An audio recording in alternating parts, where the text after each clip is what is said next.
Alexa, we talked about how the federal civil service is growing, but you know what else is growing? The number of immigrants to Canada, despite promises to the contrary. Now, I remember when the Conservatives under Pierre Poilievre last year raised this, they were labeled as racist.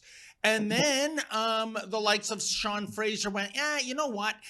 Maybe there are too many people coming into our Dominion. But Alexa, look at this. In the first quarter of this year, more than 800,000 immigrants coming into Canada. I thought the government was going to do something to nip this in the bud. And we should point out, Alexa, here's the big issue, at least as far as I'm concerned.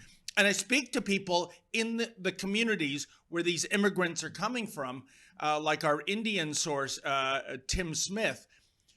These are not doctors and engineers and lawyers. These are low-skill, minimum wage people that are typically being hired in the service sector, particularly food service. And the end result is a downward pressure on wages, A, and B, the likes of students who want to get a part-time job or a summer job, get into the labor market. They can't. I came across one student last week. She put out 60 resumes, 60, zero replies. Alexa, how do you make sense of this madness? I do not see any upside for us. Or is this all part of the, the agenda of by the end of the century, which is less than 75 years away, making Canada's population 100 million? But this is what the Liberals want. And don't forget about Mark Wiseman, that actually want Canada to reach 100 million by 2050, I think. No, 2100. No, 2100, sorry. But this is a thing. We are receiving a lot of immigrants. And right now, what I'm able to see on Reddit, it's a lot of people young age, starting their life and trying to get a job during the summer, and they cannot find any job. And it's something that I see all the time. And so this is reality. Most of the students can't find a job if it's during the summer, and even if it's just part-time during that they are studying, because life costs a lot. And a lot of people have a really hard time to afford their apartment, especially in Montreal. And listen to that. Montreal and Quebec right now is I think the cheapest place where you can actually still rent apartment. So I cannot imagine the rest of the country.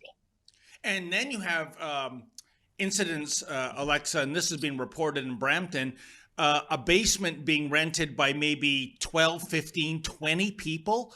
I can't imagine that's very fun. But, I think you're onto something about the unspoken strategy, I think, of the federal government of flooding our country with newcomers. And I think it's simply this: wink, wink, nudge, nudge. Every 4 years, what we ask in return for letting you into the country and pursuing the Canadian promise is that you vote Team Red. It's exactly the same as what Biden did as the president for the last 4 years in America, allowing anywhere between 12 to 20 million illegals in from the southern border of the U.S. into the United States. Nudge, nudge, wink, wink. You're here. You're not going to be deported. Pursue the American dream. And every 4 years, vote for Team Blue. I think it is a purposeful attempt in terms of both the Democrats in the U.S. and the Liberals in Canada to change the demographics so that they are in power essentially for life. I see two sides of the story here, and I will explain. First of all, there is a difference in between immigrants that are arriving here in an illegal way or by refugees or other way, and there is the legal one. And there is a lot of legal immigrants who are voting conservative. And I would say also in immigrant, most of the time is when they just arrive in Canada, they will continue to vote for Liberals. But the second generation, sometimes they can vote Liberal, but sometimes they can vote also Conservative. What I see on this, I'm seeing the agenda, the sustainable goal, who are specifying that we should do equity and diversity and inclusion.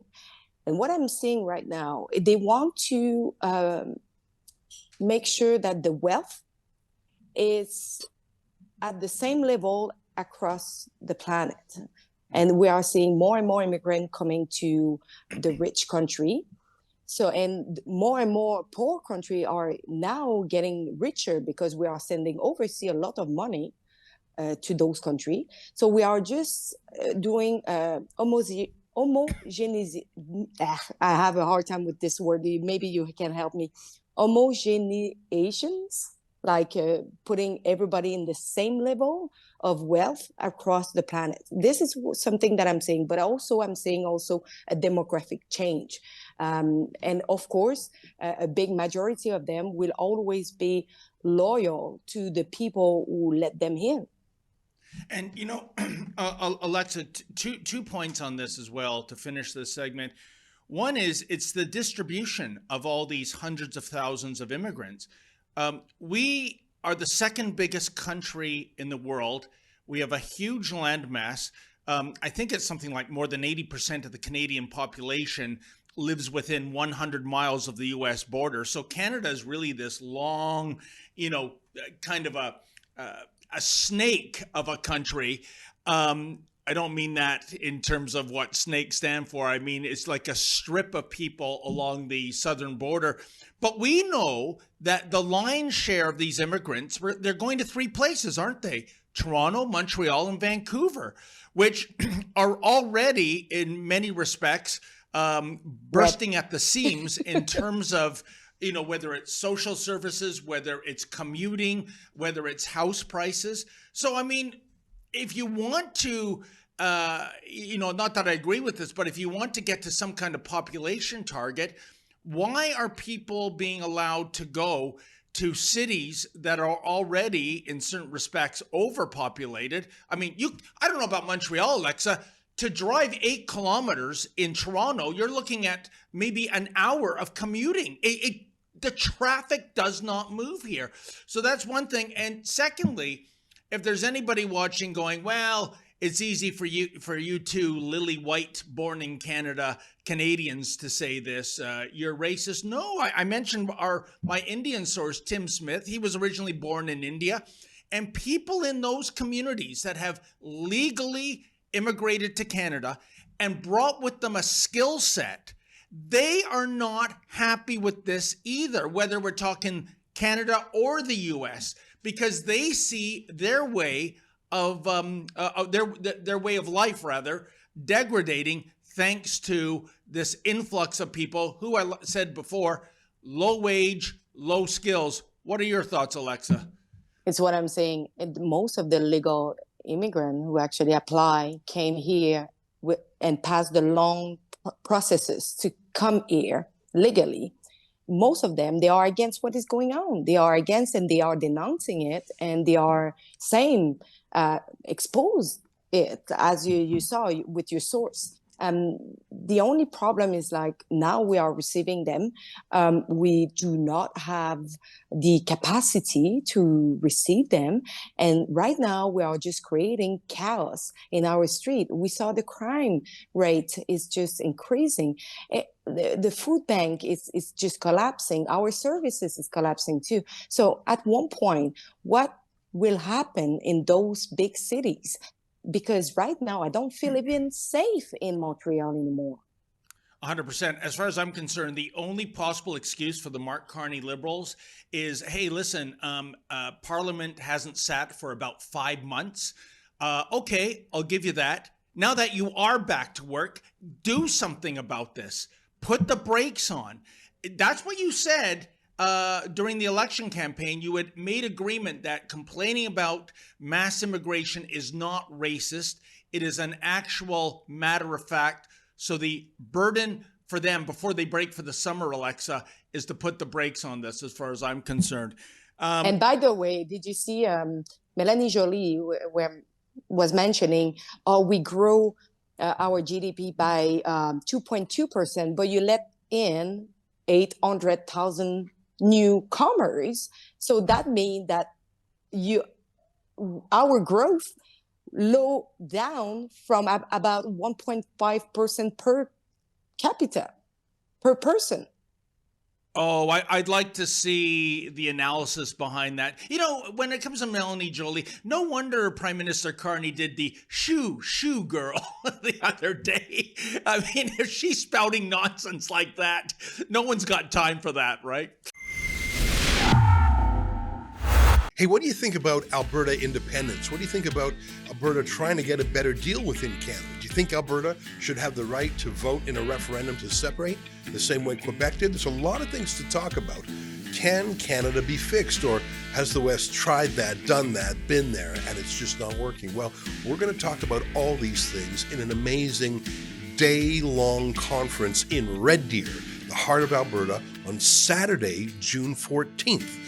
Go to donegettingscrewed.com to get your tickets now. It's going to be a full day. We'll start with a continental breakfast.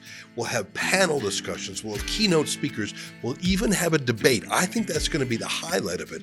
David Legg, former advisor to the Alberta government, is going to make the case for Canada. Keith Wilson, lawyer, freedom activist, he was with the Freedom Convoy. He'll be making the case for independence. We'll have other people in the debates, a media panel, and people of different points of view, including different political parties. There's going to be a bit of a trade show there too.